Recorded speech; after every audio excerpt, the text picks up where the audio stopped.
Aláròyé máa wí o.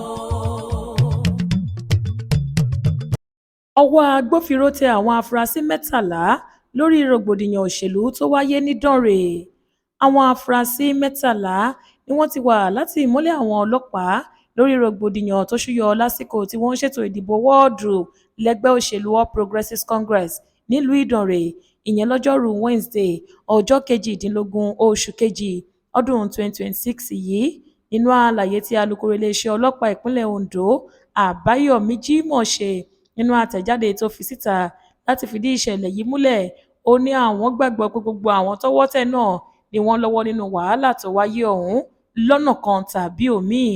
Lára àwọn afurasí tí wọ́n mú wọ̀nyí ni Adéwùsì, ẹni ọdún 38, Délé, ẹni ọdún 28, Akínkúòlẹ̀, ọmọ ọdún 38, Victor, ẹni 30, Abbas, ọmọ 30, Michael, ẹni ọdún 35, Jòjòló, ẹni ọdún 36, Ìfẹ́dayọ̀, ẹni ọdún 18, Ọlámilékan, ẹni ọdún 25, Emmanuel, ọmọ ọdún 25, Sunday, ẹni ọdún 51, Michael, ọmọ ọdún 65, àti Monday tó jẹ́ ẹni ọdún 25.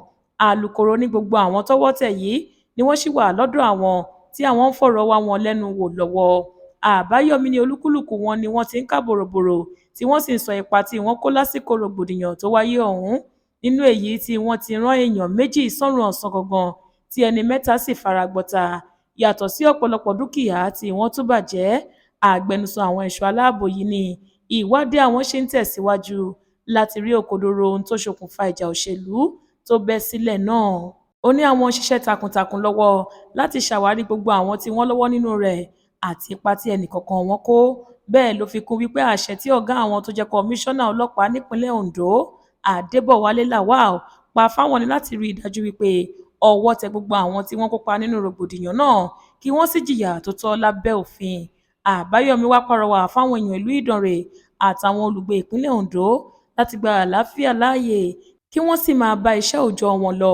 Ó ní ààyè wà fún ẹnikẹ́ni tó bá ní ohunkóhun tó lè ran àwọn ẹ̀ṣọ́ aláàbò lọ́wọ́ lórí ìwádìí tí wọ́n ń ṣe láti jáde síta wá sọ̀rọ̀.